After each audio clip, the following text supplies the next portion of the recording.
versículo 3, eu lembro que eu falei, né? Entre os quais também todos nós andamos outrora, segundo as inclinações da nossa carne, fazendo a vontade da carne e dos pensamentos, e éramos por natureza filhos da ira como os demais. Amém? Então ele fala aí de carne.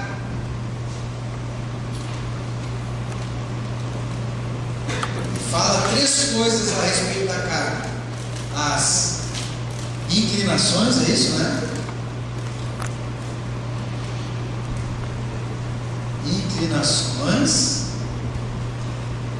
desejos ou vontade, né?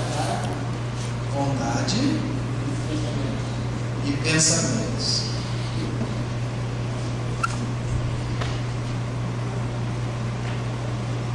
E depois o que ele fala, continuando a ler aí? E éramos por natureza. Natureza. Essas são as palavras-chave aqui desse versículo. Natureza, filhos da ira. Carne, aí é sarx. Aí que vem aquela palavra sarcófago. Fagu é comer. Então, sarcófago é comedor de carne. Quando uma pessoa morre, coloca no sarcófago, some ali aquela pessoa, não vai se deteriorando. Então, por isso é sarcófago. Então, quando ele fala carne, ele fala sarx. Não é necessariamente corpo, porque a gente fala assim, ó, por enquanto a gente está nesta carne, né? A gente pensa que carne é corpo. Corpo, no grego, é soma. Por isso, quando o médico pega e fala assim, ó, a pessoa está muito nervosa, muito atacada, ela acabou somatizando isso. O que ele quis dizer? A pessoa estava com um problema na emoção, na mente, e aquilo ali, que era um problema psicológico, acabou manifestando no corpo. Então, somatizou. Não é? De vez em quando a gente está muito nervoso, daqui a pouco dói o estômago, tem dor de cabeça. Isso é somatização. Eu lembro que o pastor Mauri dizia assim: pastor, as senhoras vão perguntar para ele, pastor, eu estou com uma dor muito forte na coluna, tu ora por mim? Ele disse: ora, irmão, mas antes de orar, a irmã tem alguma pessoa que precisa perdoar? Ela dizia: não tem não. Ele, pensa, faz tanto tempo. Ela: não, realmente, minha vizinha, o meu cunhado, o meu patrão. Aí falar, a irmã tem que liberar perdão e tal, ministrar com ela. Aí no final ele diz assim: e a dor na coluna, como é que está, irmã? Olha, já melhorou, pastor. Muitas vezes é uma coisa que acaba se somatizando. Então, carne é sarx, é a nossa carnalidade, seria a nossa natureza pecaminosa, e ela se manifesta através do pecado. E a gente pode pecar fazendo coisas, por ações e também por pensamentos. Pecado não é só quando tu faz uma coisa errada, tu pega quando tu pensa uma coisa errada.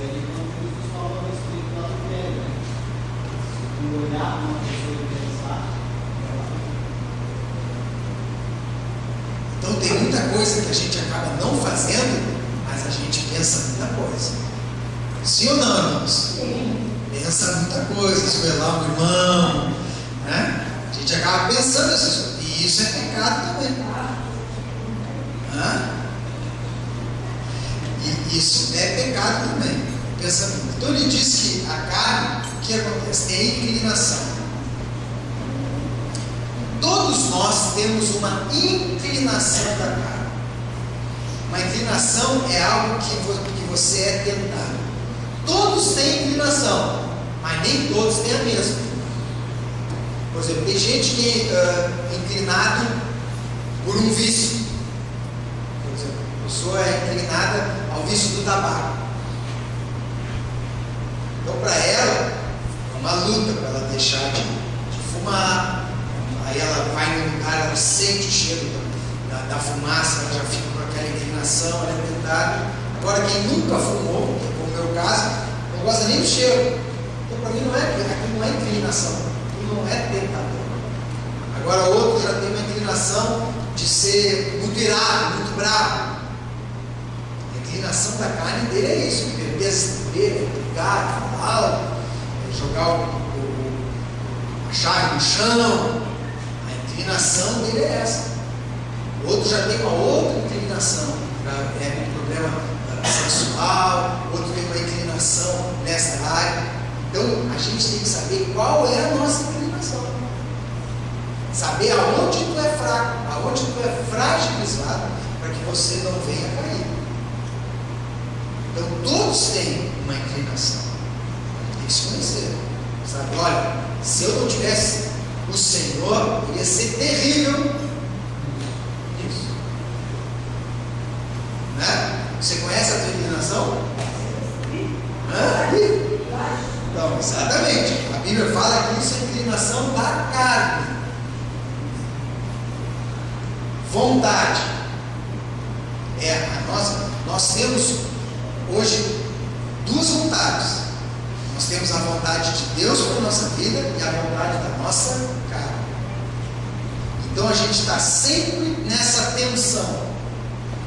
A nossa carne vai dizer: faz isso. E daí vem Deus, através da palavra dele, e diz assim: não, faça isso. Contra o Espírito. Porque a carne tem a vontade dela. Tem a vontade. De vez em quando a gente pega e diz assim: a minha vontade era fazer isso. Não é a tua vontade, é a vontade da carne, da carnalidade.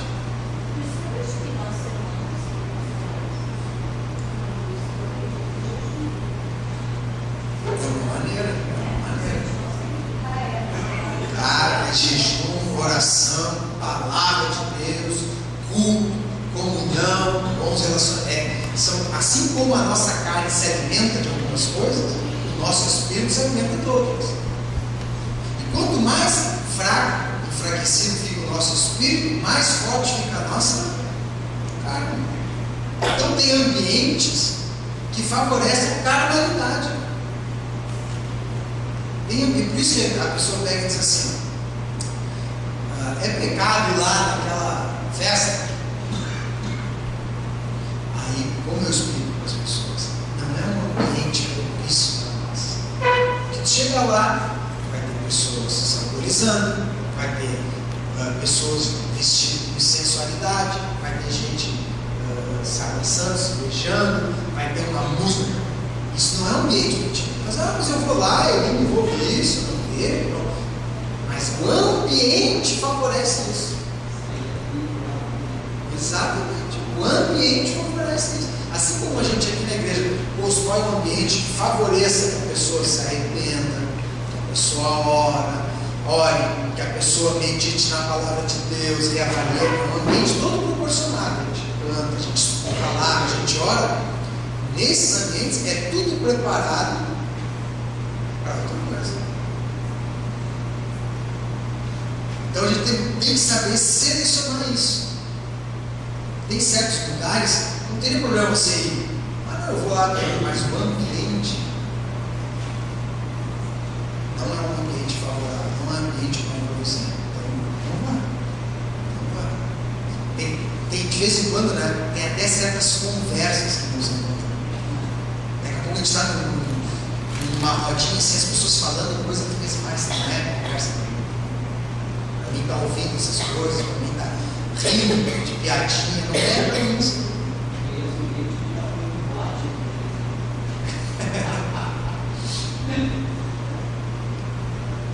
Tem que ser o amor de Deus mesmo, né? Senão, não estou aqui evangelizando. Mas de vez em quando assim, tem um ambiente, começa a falar, todo mundo rindo, você não se sente bem. Porque daí vai aquela carnalidade, que ela tem a sua vontade e tem os seus pensamentos. Então ele diz que antigamente nós estávamos andando na carne. Nós sucumbia à inclinação da carne, fazia a vontade da carne, pensava a coisa errada. E nós fazemos isso por causa da nossa natureza. E o que é natureza? É aquilo que é natural nosso. Quando você vai fazer lá o teu documento, eles perguntam assim: naturalidade, da onde tu nasceu. Então aqui fala que o pecado nasceu com a gente por causa da queda. Em outras palavras, esse é o famoso pecado original. Isso todos precisam de Cristo para ser salvos. Todos precisam de Cristo para ser salvos. Porque a natureza nossa, depois da queda, ela ficou corrompida por causa da nossa carne, das nossas inclinações, vontade e pensamento. Amém? Luciano? Dúvidas? Sim. Pode repetir a definição de carne? Ou Sarx, seria carnalidade, seria a nossa inclinação para o mal, a parte da nossa natureza que foi corrompida e se tornou inimiga de Deus, se tornou avessa à vontade de Deus e tende para o mal, para o erro, para o pecado. Não é aquilo que Deus tem para a nossa vida. Isso é a nossa carnalidade. seria o lado sombrio da alma? Sombrio da alma. E como é que se manifesta a carnalidade? A gente falou muito aqui sobre fumar, beber, sexo, que é o que normalmente a gente fala. Mas sabe qual é a maior inclinação que a nossa carne tem? A mais forte não é cigarro, não é bebida, nem sexo. Qual é que é a nossa maior inclinação? O egocentrismo. Isso é uma inclinação que a gente luta a vida inteira. A gente achar que é o centro das coisas, a gente quer que seja tudo conforme a nossa vontade, conforme o nosso querer, a gente acha que a gente é mais importante que os outros, é meu, a gente não divide, a gente não. Por causa do nosso egocentrismo, da dificuldade de perdoar, de dividir, de dar.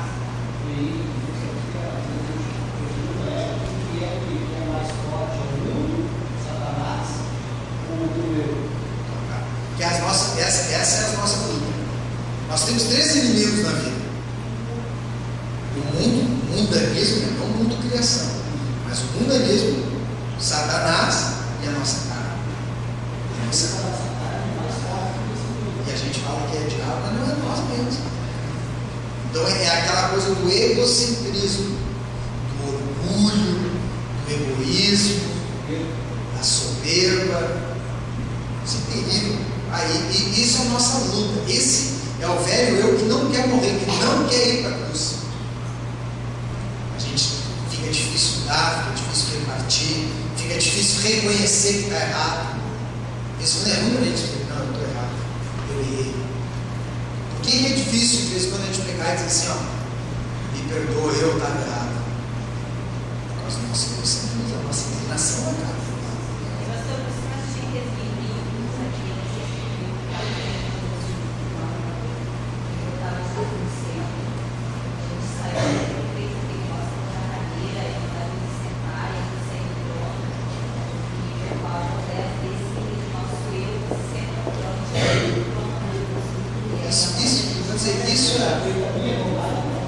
Isso é o principal problema. Eu fui um pastor pregando dizendo assim: ó, estava pregando na igreja, está cheio de problema. Ele disse assim: sabe qual é o nosso principal problema? Se nós nos amássemos mesmo, nós não teríamos isso. Não teríamos esse problema. Então aí é essa inclinação da carne. Porque muitas vezes para nós esses pecados ficam mais evidentes. O cara estava lá bebendo, o cara estava lá fumando, o cara estava lá. Mas e aquele e o orgulho? Né? Até o orgulho, não sou crente. Inclinação da carne. Carnalidade, sábios do sarcófago. Amém?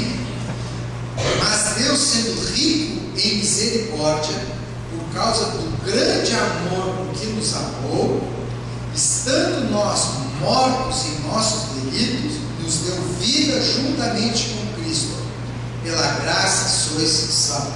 Aqui ele inaugura, para mim, um versículo, depois o versículo 8, que é o coração do Evangelho. Então ele começa já antecipando. Então o que ele diz assim?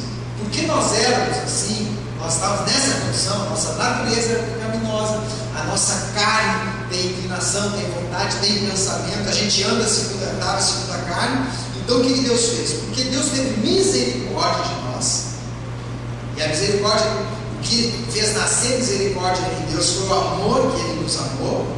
Então Deus nos amou, não é que a gente fez as coisas certas, Deus nos amou quando nós estávamos errados. Amém? Foi aqui que Deus nos amou. Estando nós mortos em nossos delitos, nos deu vida.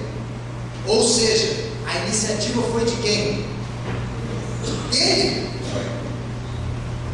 O morto, o cara que está, a pessoa que está morta, ela não faz nada.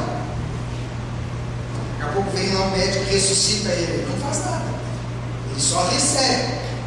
Então, o que Paulo está dizendo aqui? Nós estávamos mortos, nossa condição, a gente andava por aí, mas espiritualmente a gente estava morto. Então a gente não fez nada para Deus se agradar da gente, a gente não fez nada para conquistar isso. Deus tomou a iniciativa e nos amou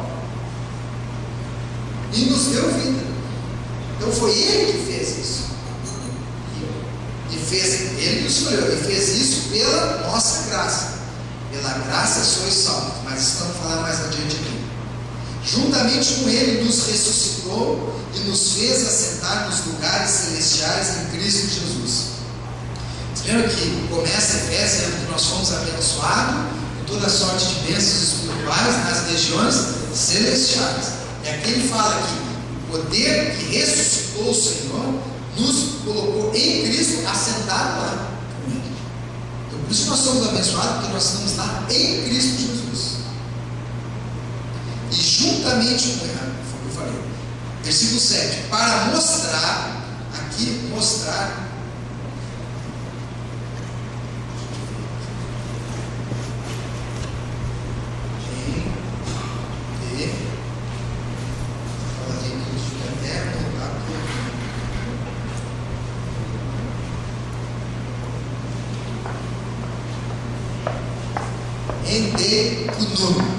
isso aqui que é mostrar.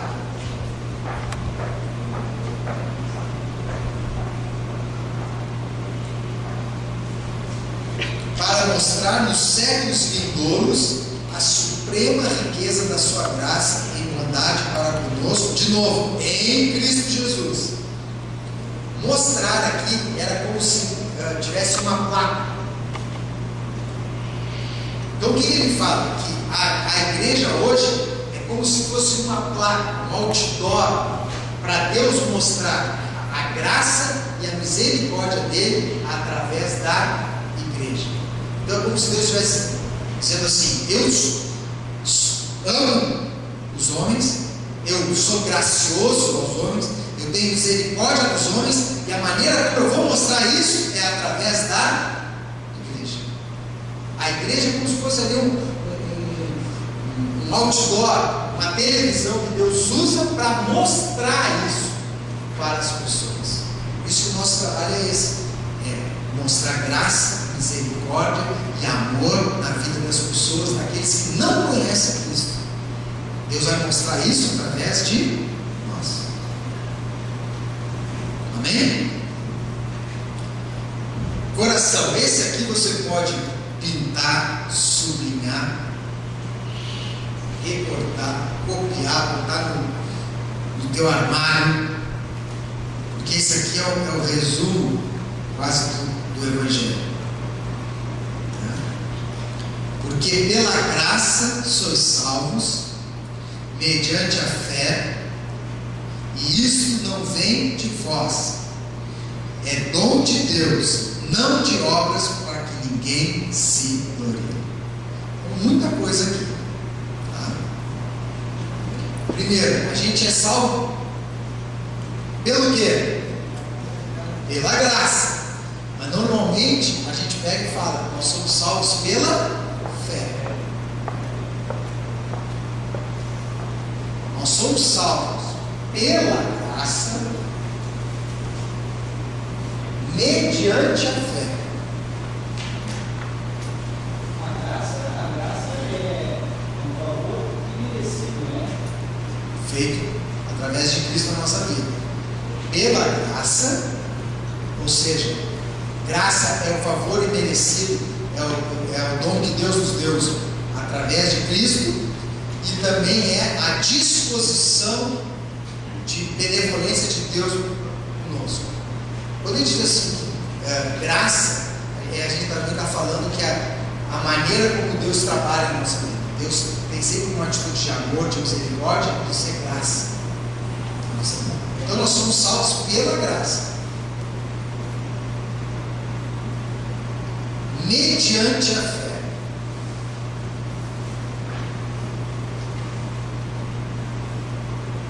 Eu vou te explicar aqui. A gente tem um pouquinho mais nada, mas sério isso aqui. O Kevin está com sede. Ele está com sede, então ele precisa do quê? Água. E eu sei que ele está com sede. Aí eu fico pensando assim, bom, como é que eu vou dar água para o Kevin? Eu podia pegar uma mangueira ali de trás e tomar uma água. Eu poderia pegar uma garrafa e dar para ele. Eu poderia, olha outra maneira que eu podia dar, sem ser um copo, deixa o copo no final. Um pote, uma caneca. Mas eu vou escolher dar através do copo. Então eu pego a água e coloco no copo, e através do copo eu levo a água para o Kevin. Amém? A água é a salvação, é a graça de Deus. O copo é a fé. O copo é o meio que Deus usou para levar a graça da salvação para a nossa vida. Entendeu? O copo é o meio. O homem estava morto. O homem precisa de vida, o homem precisa de salvação. Qual é o meio que eu vou usar para entregar para ele a salvação, para entregar para ele a vida? Através da fé. Então a fé é o meio que leva a graça de Deus na minha vida. Por isso, sem fé, porque é o meio. Porque é o meio. Se não tivesse aqui o copo, que Deus escolheu, bom, se é para entregar a água, vai ser com o copo. Como é que eu vou levar a água lá? Não tem como, não tem como. Mas a fé é um dom que vem. Segunda parte. Entendeu? Então, primeiro entendam isso.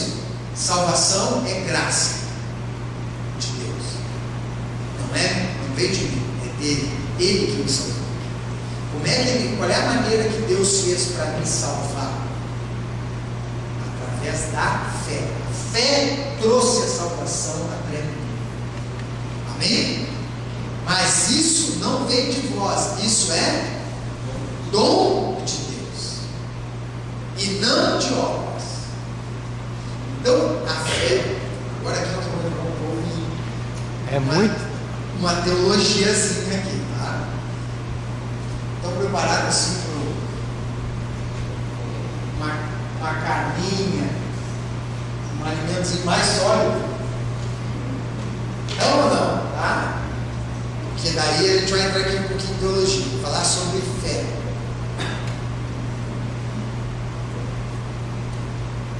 Sabe aquele lá tem uma pintura muito famosa de Leonardo da Vinci, que tem Deus assim na criação, e está Adão, e Deus está com o dedo assim, e Adão também está até meio jogado assim, como se fosse ali ele encostar, tá?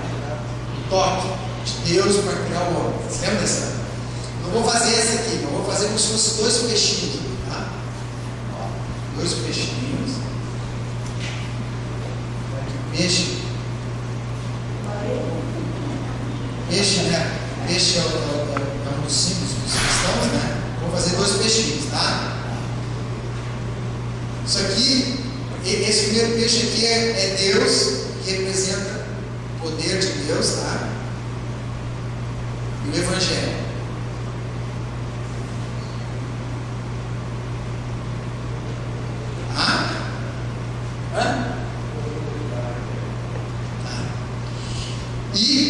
aquilo ali é o ouro. Aquilo ali somos nós, tá? Nós. Bem? Bem? Um dia Deus nos tocou. Você pode dizer glória a Deus? Um dia Deus tocou na nossa vida. E quando Deus tocou em nós, Ele gerou fé. Então esse pontinho aqui, ó, é a fé.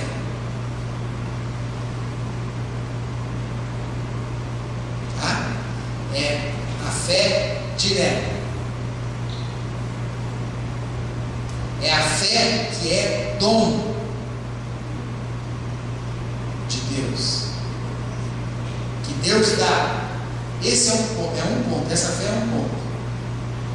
Essa fé, Deus é que faz acontecer na minha vida. Essa fé é a iniciativa de Deus. Eu estava ali, e agora você Deus estava ali e Deus me tocou e eu recebi a fé. É Deus que faz. Essa fé é um ponto e depende dele. Bem? Mas também tem em nós uma fé reflexa.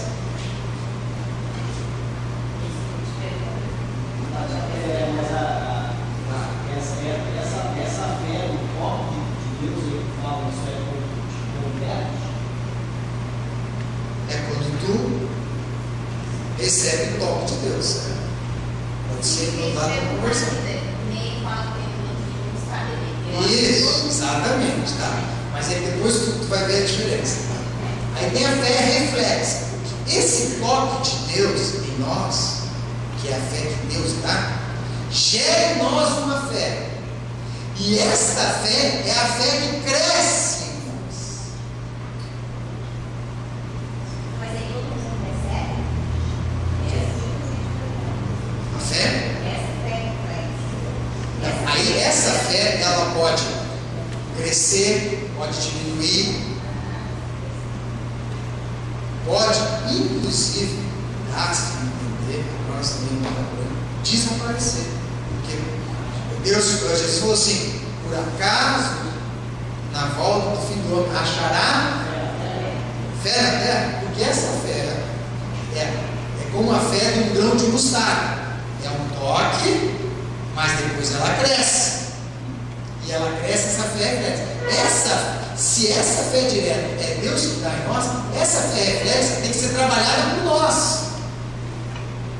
Essa fé, ela é fortalecida.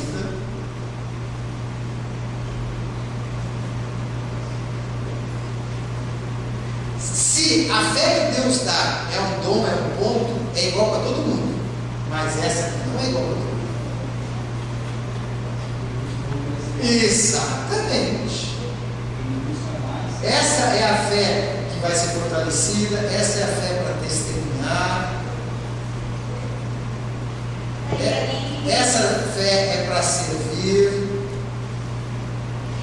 Tem falta de fé, peça a Deus que Não, eu já te dou isso aqui. Mas se isso aqui está pequeno, peça para Deus te ajudar.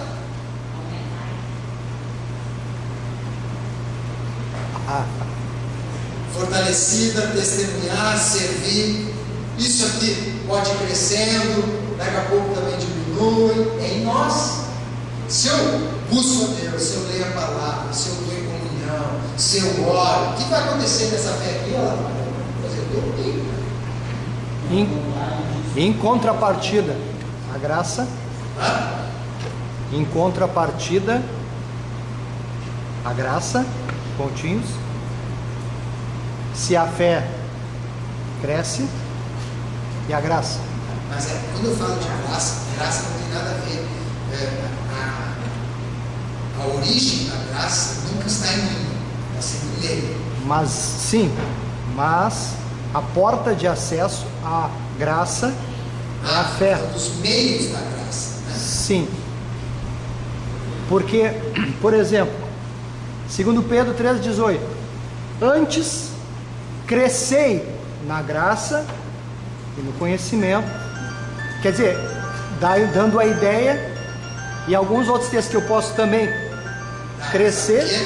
Porque a Bíblia fala que a graça, que é a disposição de Deus em nós, ela faz alguma coisa em nós. A graça aqui educa. Sim. Então é a graça transformadora. Então nesse sentido também poderia ser assim. Mas a graça é Deus que faz em nós. Então a gente cresce na graça, não é que eu vou tendo cada vez mais graça, mas eu cresço nela, a graça me faz crescer. Não, peraí. Há controvérsia.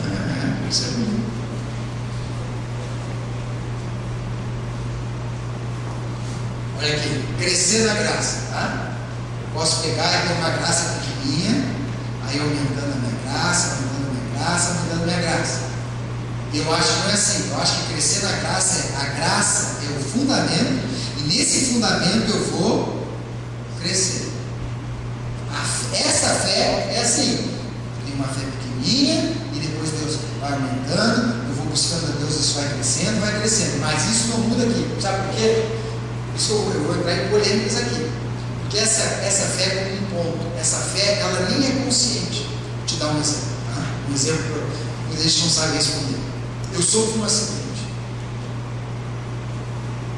E eu fico prejudicado, perco as minhas funções de pensamento. Estou lá em coma. Eu já não penso mais, não lembro mais, não oro mais, não lembro mais nada do que eu ensinava. Eu não penso mais, não tenho mais nem vontade. Eu tenho fé.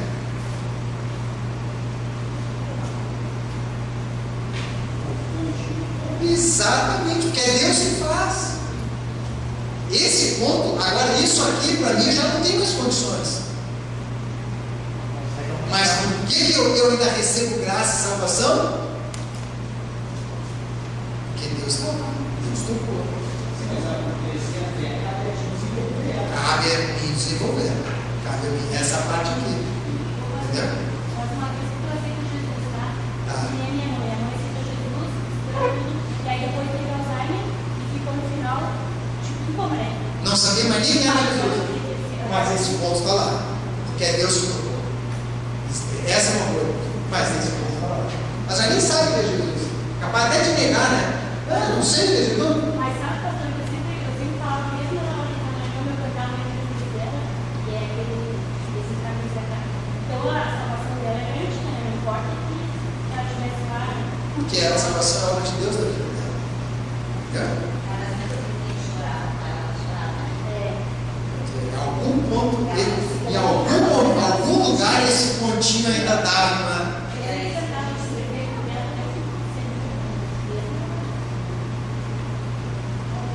Entendeu? Então, esse ponto é um ponto matemático. Esse ponto não é maior e menor que ninguém. Esse ponto é igual para todo mundo. Agora, isso aqui é maior. Por isso que diz assim: a medida da fé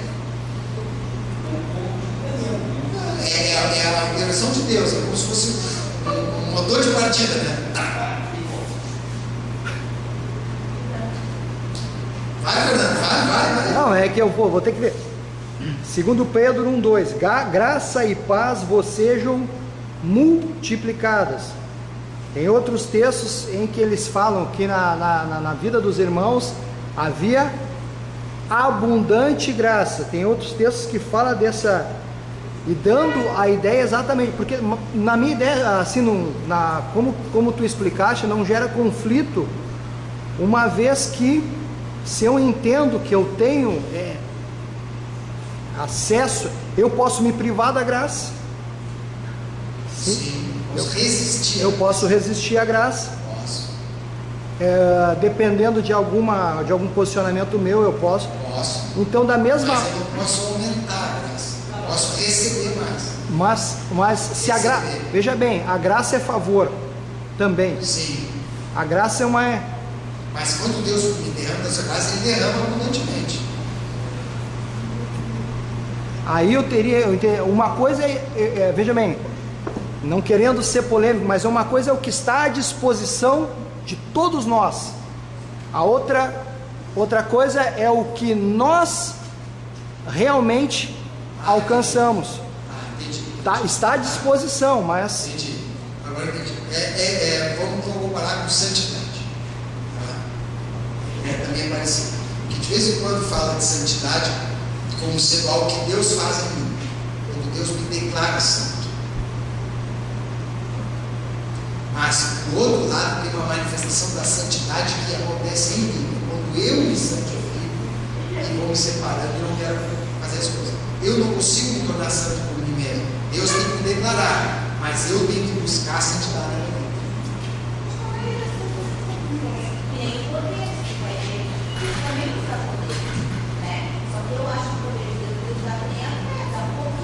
O poder de ser filho, essa é o poder dele. E aí depois a gente tem que se envolver, o dom de curar, o dom de né? Eu acho que tem Mas sabe por quê? Mas sabe por quê? Porque daí assim, se a fé é um dom, e daí, se tudo fosse um dom de Deus, então quem tem mais fé foi Deus que deu mais fé para ele. Não é assim? Deus dá igual, mas a medida de cada um é conforme a tua vida. Ou Deus vai falando. Pastor, é um assunto bem delicado, é legal, mas, por exemplo, Tiago 4,6, ele fala assim: Deus resiste aos soberbos, dá, porém, graça aos humildes. Então, a ideia que eu tenho, claro que não posso pegar isso isoladamente. A minha interpretação desse texto. Pode falar. Porque daí, se a condição para que eu receba a graça é ser humilde, então ela não é merecida, porque eu fui humilde. Então, o que eu entendo desse texto? Deus dá graça aos humildes. A pessoa é humilde porque recebeu graça de Deus. E a resistência ao soberbo? A resistência é quando, assim, quem é o soberbo? É o que resistiu à graça de Deus. Então, como ele resistiu à graça de Deus, estabeleceu uma resistência com Deus, e Deus resiste também. Agora, eu me torno humilde pela graça dele. Porque se eu for colocar condição na graça, então ela já é condicional. Porque assim, não, é que assim, ó, aí nós vamos lá para a graça educadora e a pedagogia da graça, né? Deus, a graça se manifestou salvador a todos os homens, mas aí isso é um ponto, salvação, e aí ela parte para a educação, para o ensino, ensinando-nos que renegadas, então, porque também tem a graça, sim, tem a graça preveniente, que é a graça que Deus me libera para que eu aceite a graça dele. É porque dependendo de como eu entendo a graça, pastor, é como eu vou entender a responsabilidade do homem muitas vezes, porque é muito cômodo, entendeu? É muito cômodo, Você né? está dizendo, cara, é graça, mas é a graça que transforma. Sim. É que assim, quando a gente fala aqui, olha, a salvação pela graça, o que isso quer dizer? Mas não é de graça. Eu não faço nada para ser salvo. Nada. Mas porque eu não faço nada, não quer dizer que nada não será feito. Que é Deus que faz em mim a minha transformação. E eu posso vestir isso.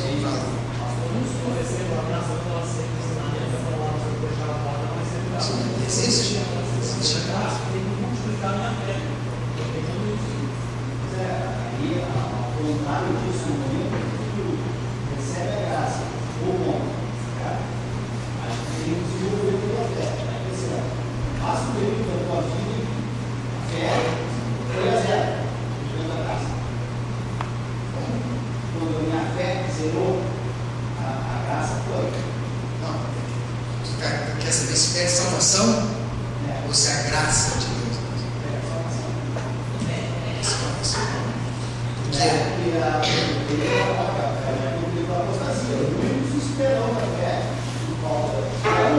Sim.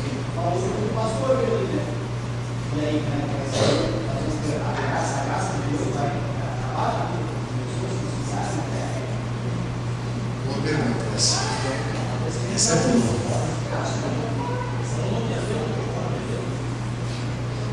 Por que ele é boa pergunta? Porque assim, ó, depende do âmbito que vem. essa pessoa, vamos dizer, que eu acho que perdeu a graça, alguém vai dizer, na verdade, ele nunca teve. Ele foi convencido, né?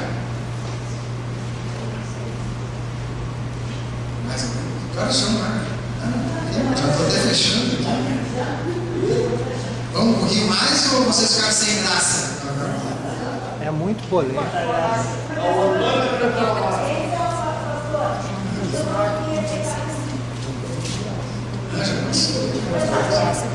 graça, na verdade, não é algo que dá o direito de escolher. Quer? A graça não é algo assim que dá o Sim, direito de escolher. ela te dá o direito de escolher e te inclina a escolher o Senhor. Tu pode resistir. Uma pessoa que congregava, mas ele fosse continuar, mas ele tinha consciência, isso é uma paz. Ele tinha consciência que precisava voltar para a congregação da igreja, precisava santificar, mas ele não teve forças, não teve força, era um adolescente jovem, se envolveu com coisas e ele morreu nesse estágio. Qual é a pergunta? A dúvida, né? Ah, não sei. Eu nunca. Olha, conheçam o pastor de vocês. Eu nunca vou dizer que foi salvo, porque não cabe a mim dizer. Não, mas pelas evidências, Mas eu sei que tem vezes que tem evidência que o cara foi para o inferno e o cara não foi. Então nós não sabemos. Qual é que é a missão da igreja? Apontar o caminho. Ó, é Jesus. Fé. A fé vem pelo ouvir a palavra de Deus. Salvação só em Cristo. Esse é o nosso papel. Apontar. Agora dizer quem chega lá é Deus. Não sei. Não sei. Então, por exemplo, se a pessoa está morta aqui, morta, minha esperança é que ela foi salva. Mas é Deus que sabe. Entendeu? A minha mãe vive com essas perguntas. Morre alguém, ela diz, ele foi pro céu, sabe? Morre Chacrinha, será que ele foi pro céu? Aí daqui a pouco ela, um irmão foi lá e falou, Jesus, viu, acho que ele foi pro céu, né? Não sei. Aí daqui a pouco morre um ruizinho e diz assim, esse foi pro inferno, né? Eu não sei. Tem exceção, né? Foi o nome de Deus, ele fez tudo que foi errado e de uma última chance para outra, eu não vi. Mas se foi salvo, um monte de coisa errada. Sabemos. Aí Saul foi salvo. Salomão, que adorou dos deuses. Se ele não tinha a Bíblia que podia nos dizer, não disse. Então, esse é o tipo de coisa. Esse é o tipo de coisa que não sabe. A gente sabe como é que se chega lá. Essa é a missão da igreja, entendeu? Isso.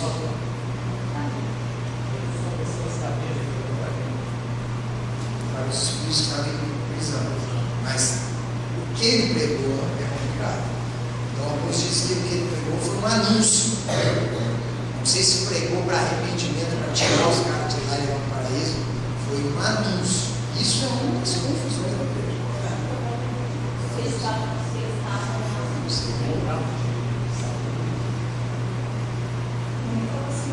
Então, eu te faço uma pergunta. E aqueles índios que morreram e nunca ouviram falar de Jesus? Eles não tiveram chance de ouvir, ninguém falou. E aí? Mas então, nós apontamos o caminho. Mas quem sabe das coisas é Deus. Quem sabe das coisas é o caminho de Jesus. Agora, no livro A Cabana, eu gostei de uma parte ali que ele escreveu, diz assim. O autor coloca isso na boca de Jesus. É uma coisa que ele escreve, não é Bíblia, entendeu? Mas eu gostei. Ali no Cabana ele diz assim: eu sou o único caminho, mas na verdade eu vou em muitos caminhos buscar os meus.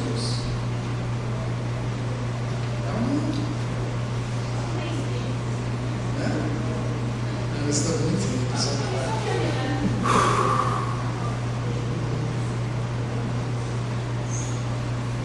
ser católico é cristão.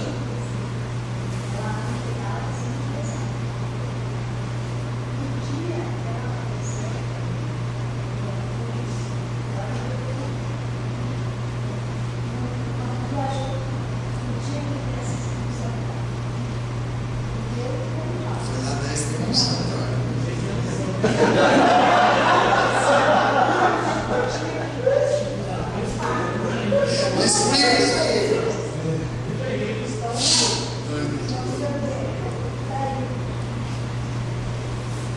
Daí,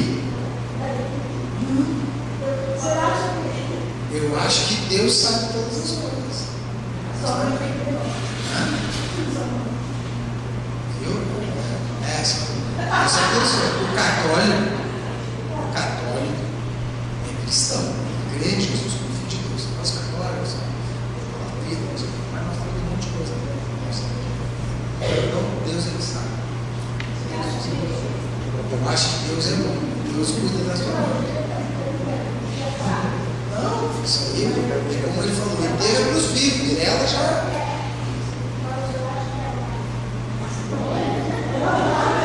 Não, acho que foi uma bênção, né? Uma bênção, né?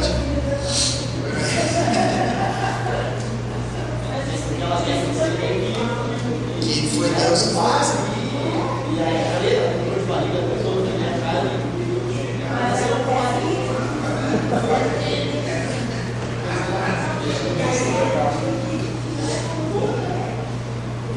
Vamos adiante então?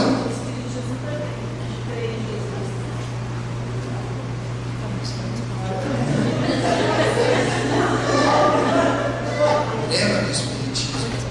Que a salvação não veio por Jesus, vem por obras, reencarnação. Quem é que se salva?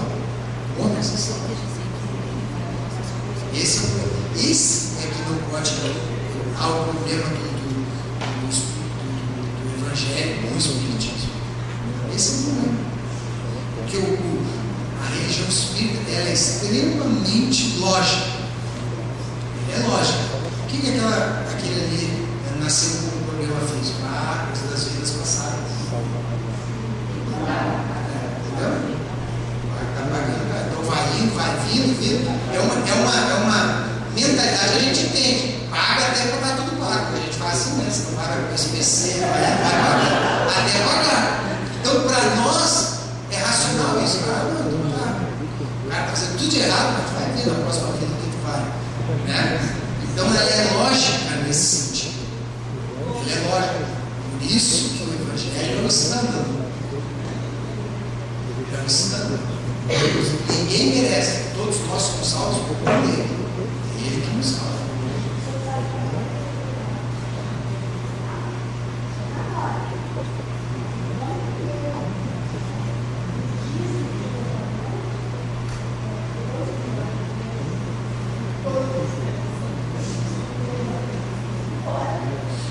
Agora que usar a internet, isso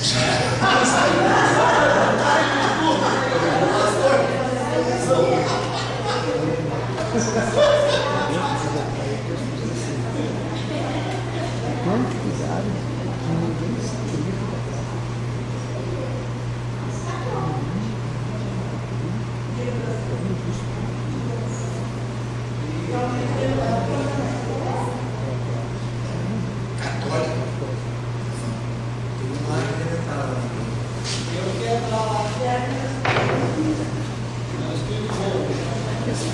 católico a palavra católica quer dizer universal. Nós também somos católicos, universal. Nós não somos romanos.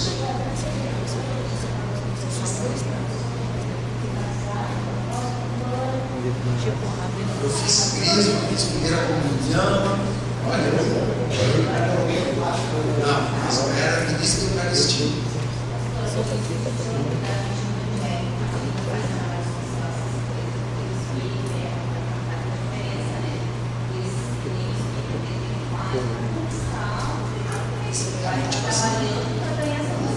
Olha, o espírita ele faz o bem, ele se dedica. O problema é a motivação. E a gente não faz com gratidão. É o que está aqui, ó. Que nem a palavra que a gente tem que ter, né? Ele coloca isso, né? Uma das coisas que tem que fazer é isso. Eles não fazem. Nós vamos chegar na hora da gratidão aqui. Amém? Amém? Eu falei para meu prêmio. No final da noite acaba. pois somos feitura dele. Poema.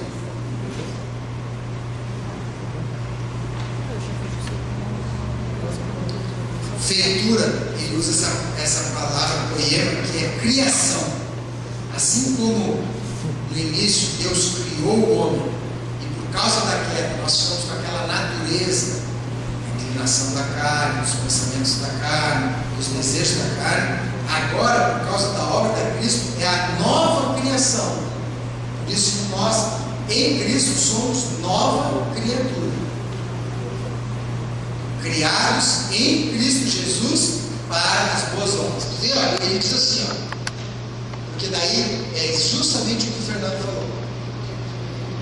Ele fala, se vocês são salvos pela graça, mediante a fé, isso não vem de vós, é dom de Deus, não de obras, para que ninguém se glorie. Então ele está dizendo assim, ó, ele está dizendo assim, ó, obra nenhuma salva, é graça que te salva. Aí chega aqui no pensamento que não diz assim, então a gente pode andar do jeito que a gente quiser, né? Então do jeito que quiser, não é por obra que você salva, é pela graça. Eu vou andar do jeito que eu quiser. Mas o que ele fala aqui já no outro versículo? Pois somos feitura dele, criados em Cristo Jesus para as boas obras. Então ele fala que eu não sou salvo pelas boas obras, eu sou salvo pela graça para que eu possa fazer as boas obras. Entendeu? As boas obras vêm depois, porque eu fui salvo, agora Cristo me salvou para que eu viva nas boas obras agora.